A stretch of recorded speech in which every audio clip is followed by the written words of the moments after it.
Hello everyone, this is Mithlesh Yadav here and today we are starting the very important subject that is solid mechanics which is also known as strength of material। इसको हम strength of material भी बुलाया जा सकता है। इससे previous lecture में हम लोग ने देखा था कि बेसिक चीज़ें कि जो स्ट्रेंथ ऑफ मटेरियल्स क्या होती हैं, इसमें कौन कौन से एजम्पशन होते हैं, कौन कौन से बेसिस होते हैं फेलियर होने के, जो मटेरियल्स फेल हो जाते थे, जो हमारे पास दो क्राइटेरिया होते थे, वो होते थे स्टिफनेस क्राइटेरिया, सेकंड होते थे स्टिफनेस क्राइटेरिया, मतलब फर्स्ट होते थे स्ट्रेंथ क्राइटेरिया, सेकंड होते थे स्टिफनेस क्राइटेरिया। स्ट्रेंथ क्राइटेरिया का मतलब वो टूट जाता था, मतलब उस पर लोड लगती थी डायरेक्ट टूट जाता था। स्टिफनेस क्राइटेरिया का मतलब होता था कि वो मटेरियल जो है डिस्ट्रॉयड हो जाता था। डिस्ट्रॉयसन का मतलब ये होता है कि वो जो मटेरियल्स होता है, मेंबर होता है, उसके अंदर या तो डिफ्लेक्शन आ जाए, बेंडिंग आ जाए, ट्विस्टिंग आ जाए, क्रैकिंग्स आ जाए, कुछ भी ऐसा हो सकता है, तो उसको हम लोग क्या बोल देते हैं, स्टिफनेस क्राइटेरिया। तो ये स्ट्रेंथ ऑफ मटेरियल जो है, स्ट्रेंथ ऑफ मटेरियल जो है सिर्फ एग्जाम में ही हैवी वेटेज नहीं रखता है, इस बल्कि उसके साथ साथ किसी भी एग्जाम को यदि आप क्वालिफाई करके इंटरव्यू में जाते हैं वहाँ भी स्ट्रेंथ ऑफ मटेरियल्स का बहुत ही अच्छा वेटेज होता है, बहुत ही अच्छा ऑप्शन होता है आपको बोलने के लिए। यदि इंटरव्यूअर आपसे पूछता है कि बेटा आपका फेवरेट सब्जेक्ट कौन सा है, तो आप उनको यदि बताते हैं कि सर मेरा फेवरेट सब्जेक्ट जो है स्ट्रेंथ ऑफ मटेरियल है, तो वहाँ भी आपका जो इम्पैक्ट होता है बहुत ही अच्छा पड़ता है और उसका वेटेज इंटरव्यू में भी बहुत अच्छा होता है।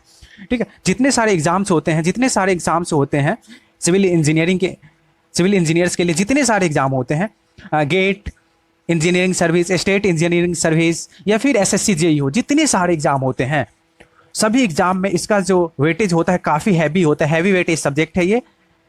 तो अभी तक हम लोगों ने देखा था कि जो प्रीवियस लेक्चर में हम लोगों ने देखा था कि बेसिक चीज़ें कि स्ट्रेंथ होती क्या है, कौन कौन से अप्रोच होते हैं, कौन कौन से सिस्टम होते हैं जो एनालिसिस हम लोग करते हैं। तो हम लोग ने देखा था कि एक सिस्टम अप्रोच होता है, सिस्टम अप्रोच के बेसिस पे इसको हम स्टडी करते हैं।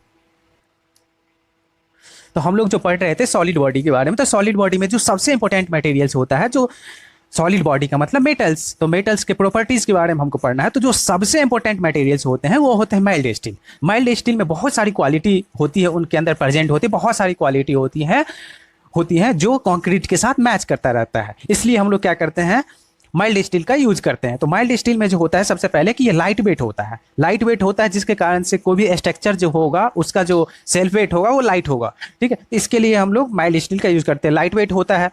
जो सेकंड इसका जो एडवांटेज होता है वो होता है कि कोफिशिएंट ऑफ थर्मल एक्सपांसन जो होता है इसका सेम होता है कंक्रीट के जैसा थर्मल एक्सपांसन कंक्रीट का होता है, सेम जो है माइल्ड स्टील का भी होता है। ठीक है, तो coefficient of thermal expansion of mild steel is just similar to concrete. इसका मतलब ये होता है कि जितना ही एक्सपांड या कॉन्ट्रैक्ट जो है कंक्रीट होगा उतना ही एक्सपांड या कॉन्ट्रैक्ट जो है माइल्ड स्टील भी होगा। तो जिसके कारण क्या होगा, इसका बेनिफिट हमको क्या मिलता है कि जब हम लोग इसको यूज करते हैं स्ट्रक्चर में एज ए रेनफोर्समेंट स्टील का, तो जितना ही एक्सपांड कंक्रीट करेगा, टेम्परेचर इंक्रीज या डिक्रीज करेगा, तो जितना ही एक्सपांड जो है कंक्रीट करेगा, एक्सपांसन जितना ही कंक्रीट में होगा उतना ही एक्सपांसन जो है स्टील में भी होगा। तो उससे हमको क्या बेनिफिट होगा कि दोनों के बीच में जो बॉन्डिंग होगी वो अच्छी होगी। बॉन्डिंग जो दोनों के बीच में होगा टूटेगी नहीं। यदि थर्मल एक्सपांसन अलग अलग होगा, यदि स्टील कुछ और एक्सपांसन हो रहा है स्टील में और जो कंक्रीट है उसके अंदर कुछ और एक्सपांसन हो रहा है, तो क्या हो जाएगा कि बॉन्डिंग दोनों के बीच में ब्रेक हो जाएगा। जब ब्रेक हो जाएगा तो दोनों जो है इंडिविजुअल मेंबर की तरह बिहेव करने लगेगा, दोनों अलग अलग बिहेव करने लगेगा, तो कोई भी जो होता है स्ट्रक्चर वो कोलैप्स कर जाएगा। सेकेंड जो इसका एडवांटेज होता है ये होता है कि इसका जो यंग्स मॉडुलस होता है, यंग्स मॉडुलस जो होता है टेंशन एंड कंप्रेशन में इक्वल स्ट्रेंथ देता है, equally strong in tension and compression. इसका जो यंग्स मॉडुलस होता है वो सेम होता है, सेम एज कंक्रीट के जैसा ही इसका यंग्स मॉडुलस भी होता है। इसका जो फॉर्मेबिलिटी होता है, formability of mild steel is better than other materials. जितने और भी मटेरियल्स हमारे पास अवेलेबल हैं उनमें सबसे अच्छा जो होता है वो फॉर्मेबिलिटी किसका होता है, वो होता है माइल्ड स्टील का। तो इसको हम क्या कर सकते हैं, मतलब इजीली किसी भी शेप दे सकते हैं माइल्ड स्टील को।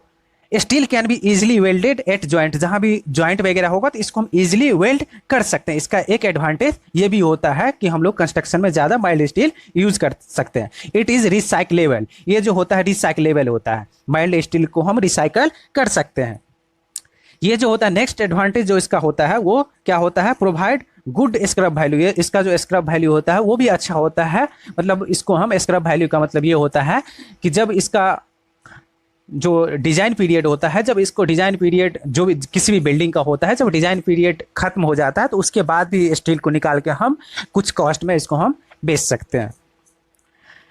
इसके बाद जो इसका होता है, it is easily available and less cost compare to other material. ये जो है ईजिली अवेलेबल हो जाता है, आपको कहीं भी उपलब्ध हो जाएगा। और इसका जो कॉस्ट होता है, जो और भी हमारे पास जो मटेरियल्स होते हैं जिसका प्रॉपर्टी जो होता है मान लीजिए माइल्ड स्टील की तरह मिलता जुलता होता है, उनके कंपेयर में इसका कॉस्ट जो होता है वो कम होता है। जैसे कि एल्युमिनियम होता है, एल्युमिनियम का भी यूज कर सकते हैं, बट एल्युमिनियम जो होगा कॉस्टली हो जाएगा। इसका जो कॉस्ट होता है एल्युमिनियम के कंपेयर में वो कम होता है और इजीली अवेलेबल भी हो जाता है, बल्क अमाउंट में भी अवेलेबल हो जाता है। इसलिए हम लोग क्या जनरली जो है माइल्ड स्टील का यूज करते हैं। तो हम लोग क्या करेंगे, माइल्ड स्टील का जो होता है उसके प्रॉपर्टीज़ के बारे में जानेंगे, उसकी कौन कौन सी प्रॉपर्टीज़ होते हैं, वो कैसे बिहेव कर रहा है, उसका नेचर कैसा है, वो कितनी स्ट्रेंथ लेती है, इन सब के बारे में हम स्टडी करेंगे। तो इन सब के बारे में स्टडी करने के लिए जो हमारे पास एक होता है ग्राफ प्लॉट करना पड़ता है, उस ग्राफ का जो नाम है उसको हम बोलते हैं stress strain curve for mild steel.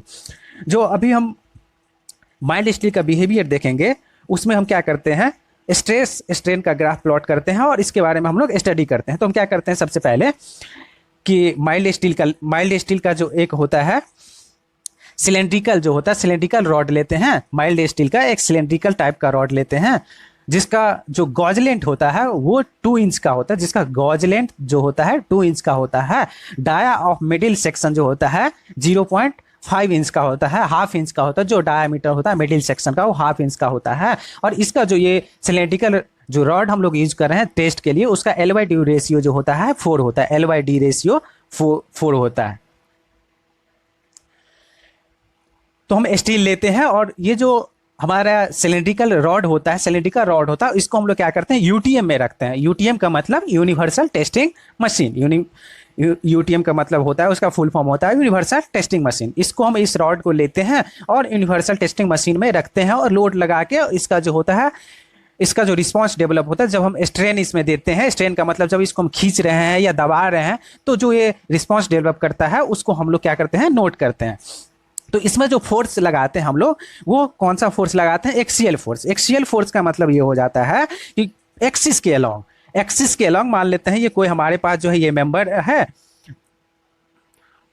हमारे पास जो ये मेंबर है, तो इसमें जो हम फोर्स लगाएंगे तो कैसे लगाएंगे, एक्सिस के अलॉन्ग। ये जो हमारा लॉन्गिट्यूडनल एक्सिस होगा, ये लॉन्गिट्यूडनल एक्सिस होगा, इस एक्सिस के अलॉन्ग हम फोर्स लगाते हैं तो उसको क्या बोलते हैं, एक्सियल फोर्स बोलते हैं। एक्स एक्सिस के अलॉन्ग या तो ये जो एक्सियल फोर्स होता है ये 2 टाइप के हो सकते हैं, या तो टेंसाइल इन नेचर या फिर कंप्रेसिव इन नेचर। या तो ये जो हो गया हमारा टेंसाइल फोर्स, जब हम खींच रहे हैं यानी कि टेंशन दे रहे हैं तो इसको हम टेंसाइल बोलते हैं। जब दबा रहे हैं तो ये कंप्रेसिव फोर्स होगा, ये कंप्रेसिव फोर्स हो जाता है। तो 2 टाइप के हम फोर्स इसमें दे सकते हैं, या तो टेंसाइल होगा या फिर कंप्रेसिव होगा। ठीक है, तो इसमें हम क्या करते हैं, सबसे पहले जो ग्राफ प्लॉट करते हैं तो उसमें हम स्ट्रेन को डेवलप कराते हैं और स्ट्रेस मेजर कर लेते हैं। स्ट्रेस को डेवलप नहीं करा सकते हैं, स्ट्रेस जो होता है वो इंटरनल प्रॉपर्टीज होता है, तो स्ट्रेस डेवलप नहीं हो सकता है। स्ट्रेन को हम डेवलप करा सकते हैं, उसको हम खींच सकते हैं, वो लंबा या छोटा हो सकता है, बट जो है स्ट्रेस को हम डेवलप नहीं करा सकते। स्ट्रेस जो होता है वो किसी भी मटेरियल्स का इंटरनल प्रॉपर्टी होता है, इसलिए हम लोग उसको डेवलप नहीं करा सकते। तो हम क्या करते हैं, स्ट्रेस डेवलप कराते हैं और स्ट्रेस मेजर करते हैं। तो अभी हम पढ़ने वाले हैं इसका बिहेवियर, जो माइल्ड स्टील है इसका बिहेवियर। इसके बिहेवियर के लिए एक ग्राफ होती है जिसको बोलते हैं हम stress strain curve for mild steel. तो सबसे पहले हम माइल्ड स्टील जो प्लॉट करते हैं, किसके बीच में प्लॉट करते हैं, स्ट्रेस और स्ट्रेन के बीच में। तो इससे पहले जब हम ग्राफ प्लॉट करेंगे उससे पहले हमको स्ट्रेस और स्ट्रेन का जो बेसिक चीज़ें है, स्ट्रेस होती क्या है, स्ट्रेन क्या होती है, तो ये बेसिक चीज़ें हमको जाननी जरूरी होती है। तो स्ट्रेस जो होता है, stress is defined as the total force per unit area. मतलब कोई भी मेंबर है उसके ऊपर कितनी फोर्स लग रही है, और force upon cross section area होता है। एरिया जो होता है वो कौन सा एरिया होता है, क्रॉस सेक्शनल एरिया होता है। ठीक है, तो stress can be tensile and compressive nature, कोई भी हो सकता है, या तो टेंसाइल हो सकता है या फिर कंप्रेसिव हो सकता है। यदि टेंसाइल फोर्स हो तो उसको हम लोग कंसीडर करते हैं पॉजिटिव, और यदि कंप्रेसिव फोर्स हो तो उसको हम लोग मानते हैं निगेटिव। टेंसाइल का मतलब पॉजिटिव और कंप्रेसिव का मतलब निगेटिव। ठीक है, तो ये जो होता है सिग्मा, इसको हम लोग बोलते हैं sigma. Sigma is equal to क्या हो जाता है, F/A, और इसका जो यूनिट होता है न्यूटन पर mm²। जो फोर्स होता है, फोर्स जो होता है किस में होता है, न्यूटन में होता है, फोर्स न्यूटन में होता है, और जो हमारा एरिया होता है mm² में, तो इसलिए इसका जो यूनिट हो जाएगा, यूनिट जो हो जाएगा क्या हो जाएगा, न्यूटन पर mm²। तो एरिया जो हम लोग यूज करते हैं, एरिया कौन सा, क्रॉस सेक्शनल एरिया होता है। स्ट्रेन, स्ट्रेन का मतलब क्या हो जाता है कि स्ट्रेन इक्वल टू होता है change in length upon original length. Change in length upon original length का मतलब ये हो जाता है कि कोई भी मेंबर है, कोई भी ये मेंबर है, इसके ऊपर यदि हम टेंसाइल फोर्स लगाएं, ये टेंसाइल फोर्स लगा दिए, टेंसाइल फोर्स लगा दिए, तो क्या हो जाएगा, ये मेंबर जो होगा इसके चेंज, मतलब जब खींचेंगे, इसको हम खींचेंगे तो एक साइड से क्या हो जाएगा, ये रिड्यूस होगा और दूसरे साइड से ये बढ़ता रहेगा। ठीक है, तो कुछ इस टाइप का ये शेप हो जाएगा, कुछ इस टाइप का शेप हो जाएगा कि एक साइड से जो है, एक साइड से जैसे आप मान लीजिए ये कोई हमारे पास मेंबर है, कलर चेंज कर लेते हैं, ये हमारे पास मेंबर है, इसमें हम ये फोर्स लगा दिए, ये फोर्स पी लगाए, टेंसाइल फोर्स, कौन सा force, tensile force. Tensile force लगेगा तो ये मेंबर कुछ ऐसा हो जाएगा, खींचेंगे तो एक साइड से, अब मान लीजिए रबर है, रबर को आप खींचिएगा तो क्या हो जाएगा, एक साइड से पतला होता जाएगा तो एक साइड से लंबा होता जाएगा। ठीक है, तो यही जो ओरिजिनल था, इसको हम क्या बोलते हैं, ये लेंथ हो गया, ये एल जो है लेंथ हो गया। ठीक है, जो पहले मेंबर था, जब इस पे लोड नहीं लग रहा था, जब लोड लग गया तो क्या हो जाएगा, इधर से भी मान लीजिए जितना इसके अंदर डिफ्लेक्शन आया होगा, जितना बढ़ गया होगा, तो जो डिफ्लेक्शन जो आया होगा कितना, del/2 इसको मान लेते हैं, टोटल जो डिफ्लेक्शन आया उसका del/2 इधर और del/2 इधर, ये हो गया। ठीक है, तो टोटल कितना हो जाएगा, इसको जब del/2 कर देंगे तो क्या हो जाएगा, डेल हो जाएगा, मतलब del/2, सॉरी del/2, इधर भी del/2, मतलब चेंज इन, डेल का मतलब चेंज इन लेंथ, तो del/2 और इस साइड भी del/2, तो टोटल को हम जोड़ देंगे तो क्या हो जाएगा, del हो जाएगा। तो जो हमारा चेंज इन लेंथ होगा, वो चेंज इन लेंथ क्या हो जाएगा, l प्लस del, यही हो जाएगा, अपॉन जो ओरिजिनल लेंथ होती है वो कितनी होगी, जो l थी, जो ओरिजिनल लेंथ l। तो जो हमारा स्ट्रेन हो जाएगा, स्ट्रेन क्या हो जाएगा, change in length, change in length का मतलब क्या हो जाएगा, del plus l upon l, यही हमारा हो जाएगा, क्या हो जाता है, स्ट्रेन, मतलब change in length upon original length. यदि कंप्रेसिव फोर्स लगाएंगे तो भी चेंज होगा, तो कंप्रेसिव जो होगा वो निगेटिव होता है और जो टेंसाइल फोर्स होता है वो पॉजिटिव होता है। जो स्ट्रेस जो होता है, स्ट्रेस क्या होता है, इंटरनल प्रॉपर्टी होता है, और स्ट्रेस जो होता है इंटरनल प्रॉपर्टी होता है, और प्रेशर जो होता है एक्सटर्नल प्रॉपर्टी होता है। स्ट्रेस जो होता है वो इंटरनल, जो उसका रिस्पॉन्स होता है, किसी जब हम फोर्स लगाते हैं तो वो रिस्पॉन्स डेवलप होता है, यानी कि वो इंटरनल प्रॉपर्टी होता है। तो stress against the nature, stress जो है अगेंस्ट द नेचर, अगर आप जो चाहते हो, अगर आप जो चाहते हो और वो चाहत आपकी पूरी नहीं हो, अगर आप जो चाहते हो और आपकी वो चाहत पूरी ना हो रही हो, तो आपके अंदर स्ट्रेस होगा। यदि आप चाह रहे हो कि एग्जाम क्वालिफाई हो जाए और एग्जाम क्वालिफाई नहीं हो रहा है, तो आपको क्या हो रहा है, टेंशन हो रहा है। तो जब हम कोई भी ये मेंबर है, इसको हम टेंशन देंगे तो टेंशन मिलेगा, इसको हम टेंशन देंगे तो टेंशन मिलेगा, जाहिर सी बात है ना, कि जब हम टेंशन देंगे तो हमको क्या होगा, टेंशन मिलेगा। तो हम क्या करेंगे, एक ग्राफ प्लॉट करेंगे, इसको हम टेंशन देंगे, मतलब ये इसको हम खींचने की कोशिश करेंगे, तो जो ये रिस्पॉन्स डेवलप करेगा उसी को हम बोल देते हैं stress strain curve for mild steel. तो कैसे प्लॉट करते हैं वो हम देखते हैं। तो चलिए देखते हैं कि माइल्ड स्टील जो कर्व होता है कैसे प्लॉट करते हैं। देखिए इस मेंबर में जो है, इस मेंबर में जो हमने क्या किया था, इस मेंबर में टेंसाइल फोर्स F लगाया इस मेंबर में, तो ये क्या हो गया, ये जो हमारा हो गया, ये पॉइंट जो देख रहे हैं ओरिजिनल था। ठीक है, तो इसमें जो हम टेंसाइल फोर्स लगाए तो ये क्या हो गया, चेंज कर गया, लेंथ इंक्रीज कर गया इसका। ठीक है, और ये जो कंप्रेसिव फोर्स है, तो ये हमारा ये जो था ओरिजिनल था, यहाँ तक ये ओरिजिनल लेंथ था, और ये जब हम कंप्रेस किए तो ये क्या हो गया, मेंबर यहाँ तक है, यानी इसके अंदर चेंज।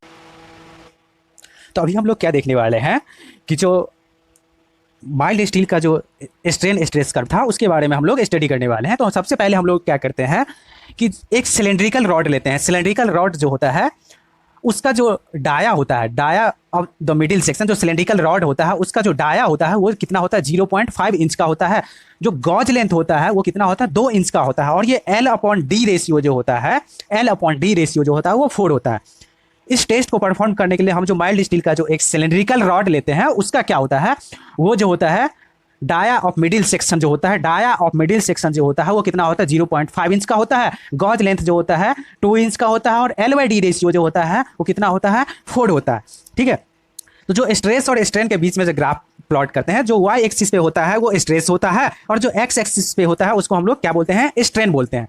ठीक है, तो इसमें हम क्या करते हैं, एक रॉड लेते हैं, ये जो हमारे पास एक सिलेंड्रिकल, ये सिलेंड्रिकल एक रॉड है, तो इसमें हम क्या किए, इसको हम यूटीएम पे रखे, यूनिवर्सल टेस्टिंग मशीन। ठीक है, इसको हम यूटीएम पे रखे और क्या किए, इसको हम फोर्स लगाना स्टार्ट किए। ठीक है, कौन सा force, axial force. Axial force क्या होता है, एक्स एक्सिस के अलोंग जो फोर्स लगता है या फिर लॉन्गिट्यूडनल एक्सिस के अलोंग जो फोर्स लगता है उसको हम लोग क्या बोलते हैं, एक्सियल फोर्स। एक्सियल फोर्स जो होता है वो दो टाइप के होते हैं, या तो टेंसाइल इन नेचर या फिर कंप्रेसिव इन नेचर। यदि टेंसाइल होगा तो पॉजिटिव होता है और कंप्रेसिव होता है तो निगेटिव होता है। तो अभी हम लोगों ने क्या किया, इस रॉड को यूटीएम में रखा और इसको जो है हम एक्सियल फोर्स लगाना स्टार्ट कर। जब एक्सियल फोर्स लगाना मतलब टेंसाइल फोर्स इसमें लगाना शुरू कर दिया। जब टेंसाइल फोर्स इसमें लगाना शुरू किए तो क्या हुआ कि जितना मैं फोर्स लगा रहा हूं, जितना यूटीएम से फोर्स लग रहा है उतना ही ये क्या करेगा, स्ट्रेस डेवलप कर रहा होगा, उतना ही स्ट्रेस डेवलप कर रहा होगा। कहां तक, एक सर्टेन लिमिट तक, एक सर्टेन लिमिट तक ये उतना ही स्ट्रेस डेवलप कर रहा होगा।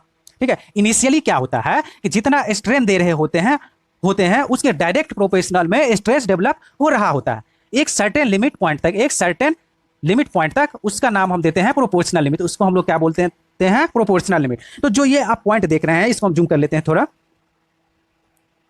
जो आप ये पॉइंट देख रहे हैं, ये पॉइंट देख रहे हैं जीरो से ए तक, जीरो से ए तक जो पॉइंट है हमारा, ये जीरो टू ए वाला जो पॉइंट है वो क्या है, प्रोपोर्शनल लिमिट है। ठीक है, ये जो जीरो से ए वाला पॉइंट है ये प्रोपोर्शनल लिमिट, मतलब जितना स्ट्रेन, जितना खींच रहे हैं हम लोग उतना ही क्या होगा, रिस्पॉन्स डेवलप कर रहा होगा। जितना ही स्ट्रेन दे रहे हैं मतलब खींच रहे हैं उतना ही स्ट्रेस डेवलप कर रहा होगा, उतना ही रिस्पॉन्स डेवलप कर रहा होगा। तो ये क्या एकदम स्ट्रेट लाइन होता है, तो ये क्या प्रोपोर्शनल लिमिट एकदम बराबर बराबर में चल रहा है। जितना ही स्ट्रेस दे रहे हैं, स्ट्रेन दे रहे हैं उतना ही स्ट्रेस डेवलप कर रहा है, क्योंकि हम स्ट्रेस जो होता है वो डेवलप करा नहीं सकते हैं। ठीक है, स्ट्रेन डेवलप कराते हैं और क्या करते हैं, स्ट्रेस को मेजर करते हैं। ठीक है, तो ये जो होता है इसके एंगल जो बनता है ये क्या 45 का एंगल बनता है।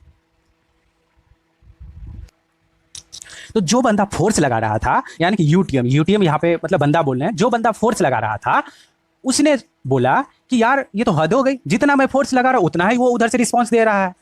अभी मैं इसको बताता हूं उसने क्या किया। वो जो था आदमी था वो बड़ा ही खुराफाती टाइप का आदमी था। उसने क्या किया, यहाँ पे फोर्स बढ़ाना शुरू कर दिया। उसने क्या किया, फोर्स और बढ़ाना शुरू कर दिया। जब फोर्स जब बढ़ाना शुरू कर दिया वो खुरापाती आदमी, तो क्या हुआ, ये जो मॉलिक्यूल्स है हमारा गोल गोल बढ़िया मॉलिक्यूल्स जो है, तो इसके बीच में क्या हुआ, स्लिपिंग आना स्टार्ट हो गया।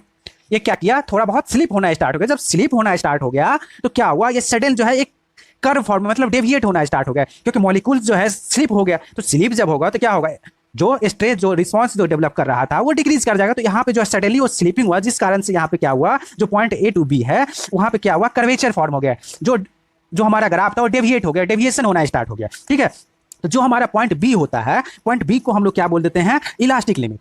इलास्टिक लिमिट क्या होता है, इलास्टिक लिमिट का मतलब ये होता है कि जब इस पॉइंट पे बी पॉइंट पे लोड को रिमूव कर देंगे तो ये क्या होगा, फिर से अगेन वापस हो जाएगा कहां पे, ओ पॉइंट तक आ जाएगा। इलास्टिसिटी का मतलब ये होता है कि ability to regain its original shape. यदि हम इसको बी पॉइंट पे फोर्स को रिमूव कर लेते हैं तो ये क्या करेगा, फिर से ओ पॉइंट पे आ जाए। ये इलास्टिक लिमिट होता है, मतलब बी तक जो होता है वो इलास्टिक लिमिट होता है। ठीक है, तो यहाँ पे जो है सडनली मतलब कर्वेचर हो गया, क्योंकि इसके जो कार्बन एटम जो प्रेजेंट है, यहाँ पे मॉलिक्यूल्स जो प्रेजेंट है वो कार्बन एटम्स है, इसके अंदर स्लिपिंग होना स्टार्ट हो गया। जब फोर्स ज्यादा लगा तो ये क्या हुआ, सडनली ये क्या डिक्रीज होने लगा, मतलब जो स्ट्रेस होगा वो डिक्रीज कर गया, मतलब तो कर्व फॉर्म हो गया। तो यहाँ तक जो पॉइंट ए तक जो होता है वो क्या कहलाता है, प्रोपोर्शनल लिमिट, यानी कि स्ट्रेस और स्ट्रेन दोनों इक्वल में चल रहा है। लेकिन जो पॉइंट बी हो गया वो प्रोपोर्शनल लिमिट नहीं है, ये जो हमारा होता है लीनियर होता है, जो स्ट्रेट लाइन होता है, इसको हम लोग क्या बोलते हैं, लिमिट ऑफ प्रोपोर्शनलिटी बोल देते हैं, जो कि बी पॉइंट जो है वो इलास्टिक लिमिट पॉइंट होता है। ठीक है, ये जो बंदा था यूटीएम, ये बोला कि यार ये तो अभी भी नहीं टूट रहा है, मेरा एम तो था इसको तोड़ना, ये तो अभी भी नहीं टूट रहा है। तो इसने क्या किया, अभी भी नहीं माना, इसने इसको और फोर्स लगाना शुरू कर दिया। ये तो बोला जो है इसको तो तोड़ के रहेंगे, तो इसने क्या किया, और फोर्स लगाना स्टार्ट कर दिया। तो और फोर्स जब लगाना स्टार्ट कर दिया इसने, जब और फोर्स लगाना स्टार्ट कर दिया तो जब तक जो है मॉलिक्यूल्स जो था जब फोर्स लगाना स्टार्ट कर दे, यहाँ से ये जो यूटीएम बंदा था और फोर्स लगाना स्टार्ट कर दिया, तो ये जो हमारे पास ये जो मॉलिक्यूल्स है, मॉलिक्यूल्स में तो स्लिपिंग तो थोड़ी बहुत पहले से आ गई थी। जब ये और ज्यादा फोर्स लगाना स्टार्ट कर दिया तो ये क्या हुआ, ये दबना स्टार्ट हो गया। जो ये मॉलिक्यूल्स है दबना स्टार्ट हो गया। जब दबना स्टार्ट हो गया तो क्या कंप्लीटली स्लिप कर गया। तो क्या हो गया, सडनली से जो हमारा सडनली जो है स्ट्रेस जो है वो ड्रॉप कर गया। इसको हम क्या बोल देते हैं, ये जो है सडनली ड्रॉप, जो हमारा ये जो डी पॉइंट है, इसको हम क्या बोलते हैं, सडनली स्ट्रेस ड्रॉप हो गया यहाँ पे डी पॉइंट पे।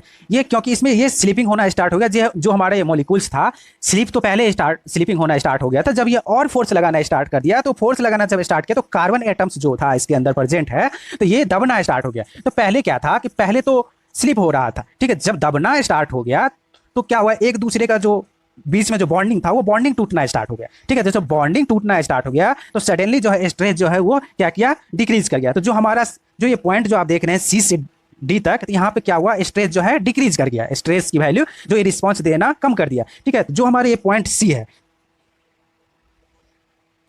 तो ये जो पॉइंट था वो स्लिप होना स्टार्ट हो गया। जब मॉलिक्यूल्स जो कार्बन एटम था स्लिप होना स्टार्ट हो गया तो स्ट्रेस जो है वो सडनली ड्रॉप कर गया, स्ट्रेस जो है सडनली ड्रॉप कर गया। तो जो हमारा सी पॉइंट होता है, आप जो ये सी पॉइंट देख रहे हैं, ये जो सी पॉइंट देख रहे हैं, इसको हम लोग क्या बोल देते हैं, अपर यील्डिंग पॉइंट। और डी जो पॉइंट है, ये जो डी पॉइंट है, इसको हम लोग बोल देते हैं लोअर यील्ड पॉइंट, ठीक है। तो यील्डिंग का मतलब क्या होता है, यील्डिंग क्यों हुआ, तो यील्डिंग क्यों हुआ, यील्डिंग हुआ जब हमारा कार्बन एटम जो होता है इसके अंदर जो स्लीपिंग होना स्टार्ट हो गया और ये हाथ छोड़ दिया एक दूसरे का, तो इसके कारण से क्या हुआ, यील्डिंग होना स्टार्ट हो गया। तो due to slipping of carbon atoms और मॉलिक्यूल्स, जो इसके अंदर जो ये मॉलिक्यूल्स प्रेजेंट है वो स्लिप होना स्टार्ट हो गया, जिस कारण से क्या हुआ, यील्डिंग होना स्टार्ट हो गया, ठीक है। तो इस पॉइंट तक तो ये बंदा जो था, तो अब इसने क्या किया, अब ये बंदा क्या किया, और फोर्स लगाना स्टार्ट कर दिया, और फोर्स लगाना स्टार्ट किया। तो जब ये जो हमारा मॉलिक्यूल्स था वो तो ऑलरेडी पहले से स्लिप हो चुका था, जब ये स्लिप हो गया था तो क्या किया, इसने स्ट्रेस देना ही बंद कर दिया। स्ट्रेन तो हो रहा था, जितना खींचना है खींच लो, इसने क्या किया, स्ट्रेस जो है स्ट्रेस मतलब जो रिस्पांस देना ही बंद कर दिया, स्ट्रेस दे ही नहीं रहा था, रिस्पांस देना ही बंद कर दिया, स्ट्रेस जो है वो कांस्टेंट हो गया। मतलब जितना खींचना है खींच लो। ये जो कार्बन एटम्स जो यहाँ पे कार्बन मॉलिक्यूल्स जो यहाँ पे प्रेजेंट थे, ये तो स्लिप हो गया था ना, तो अब जितना खींचना है खींच लो, उससे क्या फर्क पड़ता है। तो ये जो है स्ट्रेस ये डेवलप हो ही नहीं रहा था, स्ट्रेस जो है वो कांस्टेंट हो गया। तो जो हमारा पॉइंट डी से जो ए है, पॉइंट डी से जो ए है, ये क्या कहलाता है, पॉइंट डी से जो ई पॉइंट है, ये यील्डिंग पॉइंट होता है। मतलब यहाँ पे जो है स्ट्रेस जो है वो कांस्टेंट है, कोई स्ट्रेस दे ही नहीं रहा था, ठीक है। अब ये बंदा सोचा कि अब तो और हद हो गई, ये तो टूट ही नहीं रहा है, मेरा मकसद तो तोड़ना था। तो इसने क्या किया, और फोर्स लगाना स्टार्ट कर। जब यहाँ पे हम और फोर्स लगाना स्टार्ट कर दिया, इसने और फोर्स लगाया, क्योंकि ये तो बोल रहा था कि मैं तोड़ के रहूंगा। तो क्या हुआ, जो ये मॉलिक्यूल्स था, ये जो मॉलिक्यूल्स थे, ये पहले दो ग्रुप में बटे हुए थे, पहले जो ये मॉलिक्यूल्स थे दो ग्रुप में बटे हुए थे, दो रो में थे। अब क्या हुआ, इसने ये सोचा कि यार हम लोग भी कुछ करते, तो इसने क्या किया, ये अपने अंदर यूनिटी बना लिया और जो है एक सिंगल ग्रुप में कन्वर्ट हो गया। इसने क्या किया, एक सिंगल ग्रुप में कन्वर्ट हो गया, मतलब कार्बन एटम्स जो प्रेजेंट था इसके अंदर वो एक सिंगल ग्रुप में कन्वर्ट हो गया। अब इसने क्या किया कि एक ग्रुप बना लिया, जो पहले दो ग्रुप थी कार्बन एटम्स की, अब एक ग्रुप बना लिया। अब बताओ खींच के, इसने बोला अब बताओ खींच के हमें अलग करके दिखाओ। ये बंदा बोला कंपटीशन मत करो मेरे से, मैं बताऊंगा तुम्हें खींच के, क्योंकि मेरा एम ही है यहाँ तोड़ना, क्योंकि मेरा एम ही है यहाँ पे तोड़ना, इसलिए और खींचना शुरू किया। इसने क्या किया, ये जो यूटीएम बंदा था, इसने क्या किया, इस रॉड को और खींचना स्टार्ट कर दिया, और खींचना स्टार्ट किया। अब टोटल जो है, पहले तो 5 लोग थे, मतलब 5-5 लोगों के 2 ग्रुप थे। अब क्या हुआ, वो 10 लोग जो थे एक ग्रुप में आ गए। तो एक ग्रुप में जब आ गया तो फोर्स लगाएंगे तो ये जो होगा ज्यादा रिस्पॉन्स डेवलप करना स्टार्ट करेगा, क्योंकि पहले तो 5 थे ना, मतलब 5-5 के 2 ग्रुप थे। अब क्या हुआ, एक 10 जो है टोटल क्या हुआ, एक ग्रुप में कन्वर्ट हो गया। तो 10 लोगों को खींचना जो है ज्यादा मुश्किल का काम हो गया, यानी कि ज्यादा फोर्स लगना स्टार्ट हो गया, ठीक है। तो ये क्या किया, 10 लोग जो है ज्यादा रिस्पांस देना स्टार्ट कर दिया, ठीक है। तो रिस्पांस ज्यादा मिलेगी, इसको हम बोलते हैं अल्टीमेट पॉइंट। ये क्या किया, यहाँ से रिस्पांस डेवलप करना स्टार्ट कर दिया। जो हमारा ये जो एफ पॉइंट है, इसको हम लोग बोल देते हैं अल्टीमेट पॉइंट या फिर अल्टीमेट स्ट्रेंथ। इस आदमी ने और खींचा तो ये जाके टूट गया, और इसको हम बोले फ्रैक्चर। अब क्या किया, इसने ये बोला कि यार ये तो अब अलग अलग हो गया, फिर मैं तुम्हें दिखाता हूं। तो इसने क्या किया, ये जो 10 लोग थे, इसका मैक्सिमम जो स्ट्रेंथ था, मैक्सिमम स्ट्रेंथ जो था कहां तक था, एफ पॉइंट तक था। अब इसने क्या किया, जो यूटीएम बंदा था और फोर्स लगाया, ये अपने जो है ईगो पे ले लिया और फोर्स लगाया, बोला कि मैं तो तुम्हें तोड़ के दिखाऊंगा। तो इसने क्या किया, और फोर्स लगाया। तो ये क्या किया, ये जो हमारे पास माइल्ड स्टील का जो रॉड था वो क्या किया, यहाँ पे टूट गया। और यहाँ पे क्या हुआ, जो हमारा पॉइंट होता है जी, ये क्या कहलाता है, फ्रैक्चर पॉइंट कहलाता है। तो इसने क्या किया, ये जो था एफ जो था हमारा अल्टीमेट पॉइंट जो था, तो ये 10 लोगों मिलकर जो 10 मॉलिक्यूल्स जो कार्बन आइटम्स थे, ये मिलकर अल्टीमेट पॉइंट, मतलब ज्यादा ताकत मिली, इसको स्ट्रेस ज्यादा डेवलप हुआ। तो इसके बाद इसने सोचा कि यार अब तो हाथ हो गया, अब भी नहीं टूट रहा था। इसने क्या किया, और फोर्स लगाना स्टार्ट कर दिया। तो और फोर्स जब लगाना स्टार्ट कर दिया, तो इसके अंदर जितना मॉलिक्यूल्स प्रेजेंट है, फोर्स जब बढ़ते गया, तो इसके अंदर जो मॉलिक्यूल्स प्रेजेंट थे, ये तो ना घट सकता है ना बढ़ सकता है, मॉलिक्यूल्स तो उतना ही रहेगा ना। तो मॉलिक्यूल्स जब उतना ही रहेगा, और इसका जो सॉलिड मैकेनिक्स का जो सिस्टम होता है, वो क्या सिस्टम होता है कि जान चली जाए बट मॉलिक्यूल्स नहीं जाएगी, मतलब मॉलिक्यूल्स कम या ज्यादा नहीं होंगी, वाई टूट जाएगी। मॉलिक्यूल्स ना तो कम होगा, ना ही बाहर से कोई एक्सटर्नल सपोर्ट लेंगे।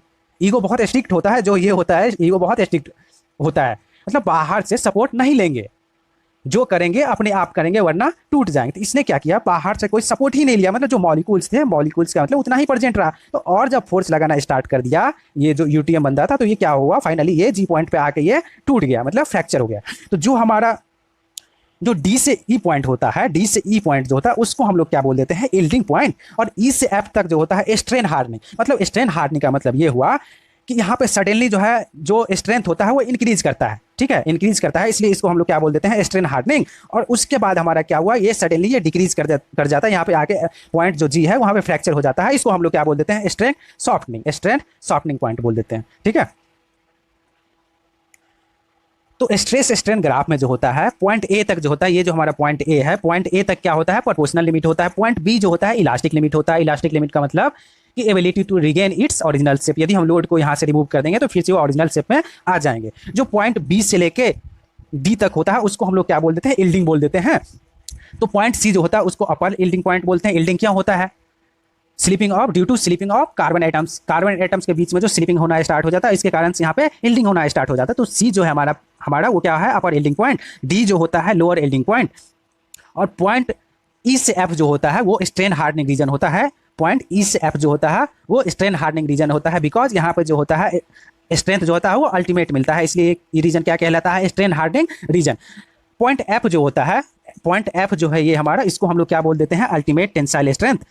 ये जो पॉइंट एफ होता है ये अल्टीमेट टेंसाइल स्ट्रेंथ होता है। पॉइंट जी जो होता है वो फ्रैक्चर पॉइंट होता है। और जो रीजन जो होता है एफ और जी होता है, एफ से लेकर जी तक जो होता है उसको हम लोग क्या बोल देते हैं, स्ट्रेन सॉफ्टनिंग पॉइंट। तो ये था हमारा क्या था, stress strain graph for mild steel, ठीक है। तो माइल्ड स्टील का ग्राफ हम लोग कैसे प्लॉट करते हैं, किसके हेल्प से करते हैं, यूटीएम की हेल्प से करते हैं। यानी कि स्ट्रेन जो है स्ट्रेन डेवलप कराते हैं यूटीएम से और स्ट्रेस को मेजर कर लेते हैं। स्ट्रेस क्या होता है, इंटरनल रेजिस्टेंस होता है। क्या होता है, इंटरनल रेजिस्टेंस होता है, इंटरनल रिस्पॉन्स होता है किसी भी मटेरियल्स का, ठीक है। तो हम लोग क्या करते हैं, स्ट्रेस तो डेवलप करा नहीं सकते, तो हम लोग क्या करते हैं, यूटीएम से स्ट्रेन डेवलप कराते हैं और स्ट्रेस को मेजर कर लेते हैं। तो ग्राफ कैसे प्लॉट करते हैं, हम लोग देख लिया कि स्ट्रेस बढ़ाते जाते हैं और उसके करस्पॉन्डिंग जो है स्ट्रेस को मेजर करते रहते हैं। तो जो हमारा ये माइल्ड स्टील का जो बिहेवियर था, नेचर था, उसका कैसा बिहेव कर रहा है उसके बारे में हम लोग स्ट्रेस ग्राफ के थ्रू स्टडी किए, एनालिसिस किए कि वो कैसे बिहेव करने वाला है, किस पॉइंट पे कितना फोर्स पे जो है यील्डिंग आने वाली है, अल्टीमेट पॉइंट कब आएंगे, फ्रैक्चर पॉइंट कब आएंगे, स्ट्रेन हार्डनिंग कब होती है, कौन सी रीजन होती है, स्ट्रेन शॉर्टनिंग कौन सी रीजन होती है, इन सब के बारे में हम लोग स्टडी किए अभी। तो जैसे कि बताया था हमने कि पहले की जैसे ये मान लेते हैं इसके अंदर जितने भी मॉलिक्यूल्स से मान लेते हैं कि 10 मॉलिक्यूल्स प्रेजेंट थे, तो 10 मॉलिक्यूल्स प्रेजेंट थे दो ग्रुप में, यहाँ पे दो ग्रुप में मॉलिक्यूल्स प्रेजेंट थे। तो इस पे जो हम फोर्स लगाए, फोर्स लगाते गए तो ये क्या फाइनली जो है वन मतलब टोटल जो है एक ग्रुप बन गया, ठीक है। एक ग्रुप बन गया तो टोटल ज्यादा रिस्पॉन्स देना स्टार्ट कर दिया। तो यही था, तो यहीं पे हमको क्या मिलता था, अल्टीमेट पॉइंट मिलता था। क्योंकि पहले जो ये 10 लोग थे दो ग्रुप में बैठे हुए थे, ठीक है, मतलब 5-5 के दो ग्रुप थे। अब जो ये 10 लोग हो गए, इनके बीच में यूनिटी बन गई कि ये बोला कि यार यूटीएम बंदा जो है ये तो हमको बहुत ही फोर्स लगाते जा रहा है, तो हम लोग के बीच में भी बॉन्डिंग होनी चाहिए। तो इन लोगों ने क्या किया, स्लीपिंग की वजह से जब स्लीप हो गए, ये मॉलिक्यूल्स जो है स्लीप होकर अलग अलग हुए, तो इसके बाद इन्होंने क्या किया, एक ग्रुप बना लिया और टोटल एक ग्रुप में आ गए। जब ये पहले अलग अलग ग्रुप में थे, अब ये एक ग्रुप में आ गए, तो ये ज्यादा रिस्पॉन्स देना स्टार्ट कर दिया। ये जो हमारा लोअर यील्डिंग पॉइंट होता है, लोअर यील्डिंग पॉइंट जो डी होता है, ये लोअर यील्डिंग पॉइंट डी जो होता है फॉर माइल्ड स्टील जो होता है, कितना होता है, 250 न्यूटन पर mm²। कितना होता है, लोअर यील्डिंग पॉइंट की वैल्यू कितनी होती है, 250 न्यूटन्स पर mm², ठीक है। तो ये आप लोग जो है वैल्यू याद रखेंगे, ठीक है। और जो ये पॉइंट हमारा जो डी जो ई होता है, डी से पॉइंट ई जो होता है, ये इसको हम लोग बोल देते हैं, क्या बोल देते हैं, परफेक्टली प्लास्टिक। यानी कि यहाँ पे जाके हम लोग लोड को यदि रिमूव कर देंगे तो भी इसके अंदर कोई ज़्यादा चेंजिंग नहीं होगा, इसका लेंथ जो है इंक्रीज कर जाएगा। जो ओरिजिनल शेप में था, जो इसका ओरिजिनल लेंथ था, उसके अंदर ये चेंजिंग आ जाएगा। तो जो हमारा डी से जो ई पॉइंट होता है, इसको हम लोग बोल देते हैं परफेक्टली प्लास्टिक रीजन। तो प्लास्टिक स्ट्रेन जो होता है वो 10 to 15 times of elastic strain होता है। कितना होता है, ये जो प्लास्टिक स्ट्रेन होता है कितना होता है, 10 to 15 times of elastic strain होता है। उसके बाद जो हमारा ये पॉइंट एफ होता है, पॉइंट एफ जो स्ट्रेन हार्डनिंग होता है, स्ट्रेन हार्डनिंग रीजन जो होता है, ये जो होता है क्या होता है, the stress corresponding to this point is ultimate stress and corresponding strain is about 20% for mild steel। कितना होता है, 20% for mild steel के लिए होता है। जो ये हमारा एफ पॉइंट है, जो स्ट्रेन हार्डनिंग रीजन होता है, उसके लिए होता है, ठीक है। जो हमारा फ्रैक्चर पॉइंट जी है, जो पॉइंट जी है तो वो क्या होता है, about 25% of mild steel, 25% of mild steel. और जो हमारा जो ई और ये जो हमारा एफ और जी रीजन जो है उसको हम लोग क्या बोल देते हैं, नेकिंग रीजन। यहाँ पे नेकिंग होना स्टार्ट हो जाता है। ये जो हमारा एफ और जी रीजन होता है यहाँ पे क्या होता है, नेकिंग होना स्टार्ट हो जाता है। तो ये जो यील्डिंग पॉइंट होती है, जो डी होती है लोअर यील्डिंग पॉइंट, इसका वैल्यू होता है माइल्ड स्टील का कितना होता है 250 न्यूटन पर एमएम स्क्वायर। कौन से टेस्ट में, जब हम टेंसाइल फोर्स लगाते हैं, इन टेंशन टेस्ट, ठीक है। Tension test for mild steel जब लगाते हैं, tension test for mild steel, उसमें जो आता है लोअर यील्ड पॉइंट जो होता है सिग्मा वाई जो होता है इक्वल टू कितना हो जाता है 250 न्यूटन पर एमएम स्क्वायर। जब हम compression curve for mild steel draw करते हैं तो वो जो सिग्मा वाई होता है, जो लोअर यील्ड पॉइंट होता है, वो कितना होता है 263 न्यूटन पर एमएम स्क्वायर होता है। और जो इलास्टिक मॉडुलस होता है, इलास्टिक मॉडुलस कितना होता है, इलास्टिक मॉडुलस जो होता है 2.1 इंटू 10 के पावर 5 न्यूटन पर एमएम स्क्वायर। जो इलास्टिक मॉडुलस होता है वो यंग्स मॉडुलस ऑफ इलास्टिसिटी जो होता है वो कितना होता है 2.1 इंटू 10 के पावर 5 न्यूटन पर एमएम स्क्वायर। तो यहाँ पे देखते हैं हम लोग क्या actual curve versus engineering stress strain curve. Actual curve versus engineering stress strain curve. जो एक्चुअल कर्व का मतलब होता है, इंजीनियरिंग स्ट्रेस क्या होता है, इंजीनियरिंग स्ट्रेस होता है पी अपॉन ए नॉट। जो पी अपॉन ए नॉट मतलब load upon area, A not जो होता है, जो हमारा यहाँ पे ए नॉट होता है, ए नॉट का मतलब क्या हो गया original cross sectional area of specimen taken. जो भी हम लोग स्पेसिमेन लेके चलते हैं उसका ये क्या होगा, ओरिजिनल एरिया हो गया, ओरिजिनल क्रॉस सेक्शनल एरिया हो गया। तो वहीं पे ट्रू स्ट्रेस जो होता है, ट्रू स्ट्रेस का मतलब होता है sigma equal to P upon, यहाँ पे आप देख रहे होंगे sigma equal to P upon original cross sectional area. Original cross sectional area मतलब एक्चुअल क्रॉस सेक्शनल एरिया जो भी हम लोग स्पेसिमेन लेते हैं। तो ओरिजिनल क्रॉस सेक्शनल एरिया या फिर एक्चुअल जो होता है, एक्चुअल क्रॉस सेक्शनल एरिया जो होता है वो क्या होता है, ग्रेटर देन होता है, या तो ग्रेटर होगा या फिर लेसर होगा। जब टेंसाइल फोर्स लगा रहे हो तो क्या हो जाएगा, ग्रेटर हो जाएगा, और जो कंप्रेसिव फोर्स लगाएंगे तो क्या हो जाएगा, लेसर हो जाएगा। तो जो हमारा एक्चुअल एरिया होता है, एक्चुअल एरिया इक्वल टू होता है original area plus minus change in area, जो भी इसके एरिया में चेंज होगा। यहाँ पे जो आप देख रहे होंगे कि ये हमारा जो है एक रेड कलर से जो बनी हुई है वो हमारा क्या है, ओरिजिनल एरिया है। रेड कलर से जो आप देख रहे होंगे जो बना हुआ है वो ओरिजिनल एरिया है, ठीक है। तो ओरिजिनल एरिया इक्वल टू क्या हो जाएगा, जब इसका जो है लेंथ जो था एल है और जो विड्थ बी है, तो क्या हो जाएगा, ओरिजिनल एरिया क्या हो जाएगा एल इंटू बी, क्या हो जाएगा एल इंटू बी। वही जब इस पे हम टेंसाइल फोर्स लगा रहे हैं, टेंसाइल फोर्स पी लगा रहे हैं, तो इसका जो होगा चेंज इन लेंथ में जो होगा चेंज होगा, ठीक है। तो हमारा क्या हो जाएगा, जो ओरिजिनल एरिया निकालेंगे, मतलब एक्चुअल एरिया जो निकालेंगे वो क्या हो जाएगा L plus change in length into B, यही होगा स्मॉल बी। पहले कैपिटल बी था, अब स्मॉल बी हो गया। यानी कि जो हमारा एक्चुअल एरिया होगा वो क्या होगा, जब टेंसाइल फोर्स लग रहा होगा तो ओरिजिनल एरिया से बड़ा होगा, और जब कंप्रेसिव फोर्स लग रहा होगा तो ओरिजिनल एरिया से कम होता है, ठीक है। तो जब हम इंजीनियरिंग स्ट्रेस और ट्रू स्ट्रेस को कंपेयर करते हैं, ट्रू वर्सेस इंजीनियरिंग स्ट्रेस, तो जब हम टेंसाइल में देखते हैं, जब टेंशन देते हैं, जब टेंसाइल लोड लगाते हैं तो क्या होता है हमारा, इन टेंशन ट्रू और actual stress is always greater than engineering और नॉमिनल स्ट्रेस। जब हम टेंशन लगाते हैं तो जो हमारा एक्चुअल या ट्रू स्ट्रेस होता है वो ऑलवेज क्या होता है, ग्रेटर होता है, किसके, इंजीनियरिंग स्ट्रेस से। क्योंकि यहाँ पे आप देख रहे हैं रिलेशन क्या होता है, स्ट्रेस इक्वल टू क्या हो जाएगा, लोड अपॉन एरिया, क्या हो जाएगा, लोड अपॉन एरिया, ठीक है। तो जब टेंशन देते हैं, जब हम टेंशन देते हैं तो एरिया बढ़ जाता है। तो जब एरिया बढ़ेगा, जब हम एरिया बढ़ेगा तो जो हमारा ट्रू स्ट्रेस होगा, तो यहाँ पे जब टेंशन देते हैं तो क्या होगा, जो एक्चुअल स्ट्रेस होता है, एक्चुअल स्ट्रेस जो होता है वो ग्रेटर होता है as compared to engineering stress. जब हम कंप्रेसिव फोर्स लगाते हैं, जब हम कंप्रेसिव फोर्स लगाते हैं तो इन कंप्रेशन ट्रू और actual stress is always less than engineering और नॉमिनल स्ट्रेस। कंप्रेशन में क्या होता है, इंजीनियरिंग स्ट्रेस ज्यादा होता है, किसके कंपेयर में, एक्चुअल के कंपेयर में। यहाँ पे आप लोग देख सकते हैं ये जो है stress strain curve for different materials, stress strain curve for different materials. ये जो है जो कार्बन परसेंट है, तो द फ्रैक्चर स्ट्रेन जो होता है, फ्रैक्चर स्ट्रेन जो होता है वो किसके ऊपर डिपेंड करता है, percentage of carbon present in steel. जो ये फ्रैक्चर स्ट्रेंथ होता है, the fracture strain depend upon percentage of carbon present in steel. कितना परसेंट है कार्बन का प्रेजेंट है उसके ऊपर डिपेंड करता है।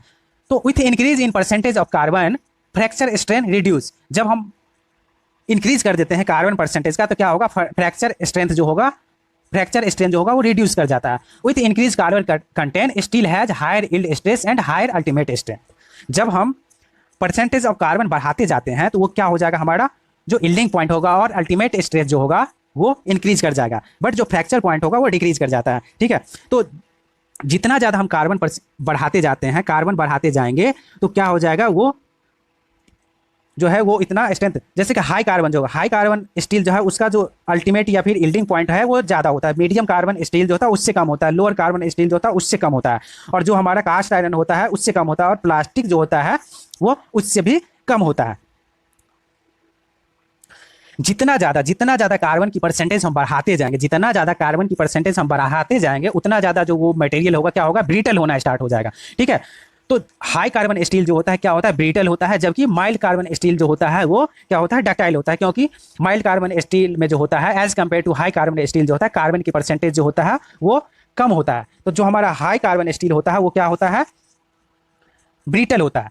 तो जो डक्टाइल मटेरियल होता है, डक्टाइल मटेरियल जो होता है वो टफ होता है, जबकि ब्रिटल मटेरियल जो होता है वो हार्ड होता है। ब्रिटल मटेरियल क्या होता है, जितना ज़्यादा ब्रिटल होगा उतना ज़्यादा हार्ड होगा, और जितना ज़्यादा डक्टाइल होगा उतना ज़्यादा टफ होगा वो मटेरियल।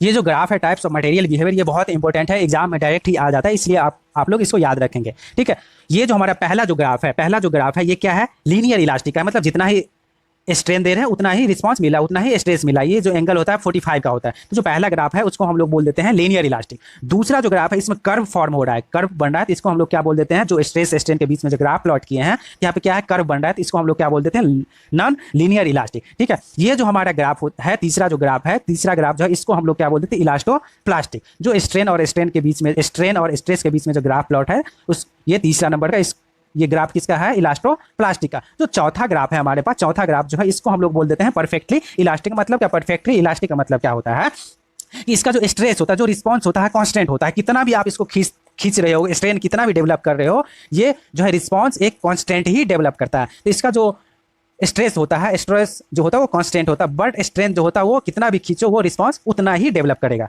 जो हमारा ये पांचवा ग्राफ है, पांचवा ग्राफ जो है इसको हम लोग बोल देते हैं इलास्टोप्लास्टिक विथ स्ट्रेन हार्डनिंग। इसको हम क्या बोल देते हैं, इलास्टोप्लास्टिक विथ स्ट्रेन हार्डनिंग। जो हमारा छठा ग्राफ है वो है आइडियल रिजिड। आइडियल रिजिड का मतलब क्या, कितना भी हम लोग खींच रहे हैं, कितना भी हम लोग स्ट्रेन दे रहे हैं, लेकिन जो है वो डिफॉर्म नहीं हो रहा, उसके अंदर डिफॉर्मेशन नहीं हो रहा, उसको हम लोग क्या बोल देते हैं, आइडियल रिजिड। तो ये जो हमारा छठा ग्राफ है, ये जो ग्राफ है वो किसके लिए है, आइडियल रिजिड के लिए है। मतलब कितना भी हम लोग फोर्स बढ़ा रहे हैं लेकिन वो डिफॉर्म नहीं कर रहा, उसके अंदर डिफॉर्मेशन नहीं हो रहा, तो उसको हम लोग क्या बोल देते हैं, आइडियल रिजिड। ठीक है, सातवां जो ग्राफ है वो है आइडियल फ्लूइड का। फ्लूइड का क्या प्रॉपर्टीज होता है, जो मतलब अच्छी क्वालिटी का जो फ्लूइड होता है उसके अंदर क्या प्रॉपर्टीज होता है, मतलब वो फॉलो करते रहे, ठीक है, फ्लो होते रहे उसके अंदर। तो ठीक है, तो ये जो सातवां ग्राफ है इसको हम लोग क्या बोल देते हैं, आइडियल फ्लूइड का ये ग्राफ है। मतलब ये सिर्फ कोई भी जो है रिस्पांस डेवलप नहीं कर रहा, कुछ भी स्ट्रेस डेवलप नहीं हो रहा, फोर्स लगा रहे हैं तो खींचते चले जा रहा है, खींचते चले जा रहा है, कोई भी स्ट्रेस डेवलप नहीं हो रहा है, स्ट्रेस जो है वो जीरो डेवलप हो रहा है, इसको हम लोग क्या बोल देते हैं, आइडियल फ्लूइड। और जो लास्ट है, लास्ट जो हमारे पास ये जो ग्राफ है इसको हम लोग क्या बोल देते हैं, विस्को इलास्टिक। ये जो ग्राफ है किसका है, विस्को इलास्टिक का। ठीक है, तो ये कुछ ग्राफ्स थे डिफरेंट डिफरेंट मटेरियल्स के जो कैसे बिहेव करते हैं उसके बीच में ग्राफ थे। तो ये ग्राफ जो है बहुत इंपॉर्टेंट है, इसको याद रखना जरूरी है, तो आप लोग इसको स्क्रीनशॉट ले सकते हैं। यहाँ पे नोट में आप देख सकते हैं कुछ इंपॉर्टेंट पॉइंट्स हैं। Plastic strain is 10 to 15 times जो होता है किसका होता है, इलास्टिक स्ट्रेन का। कितना होता है, 10 to 15 times of elastic strain.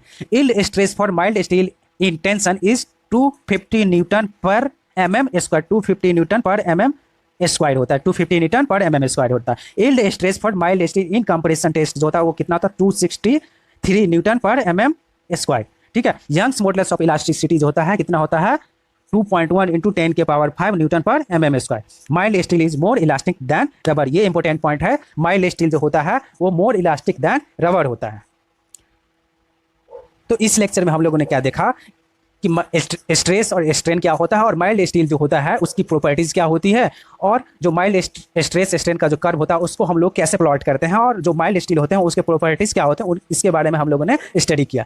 तो अब हम लोग नेक्स्ट लेक्चर में जो है देखेंगे प्रॉपर्टीज जो होते हैं, प्रॉपर्टीज ऑफ मटेरियल्स, जो कौन कौन से उनकी प्रॉपर्टीज होती हैं, जैसे कि elasticity, plasticity, ductility, hardness, brittleness, creep, इन सब के बारे में हम लोग देखेंगे कि डक्टिलिटी, टफनेस, हार्डनेस क्या होता है। ठीक है, तो आज के लेक्चर में बस इतना ही। Thank you so much.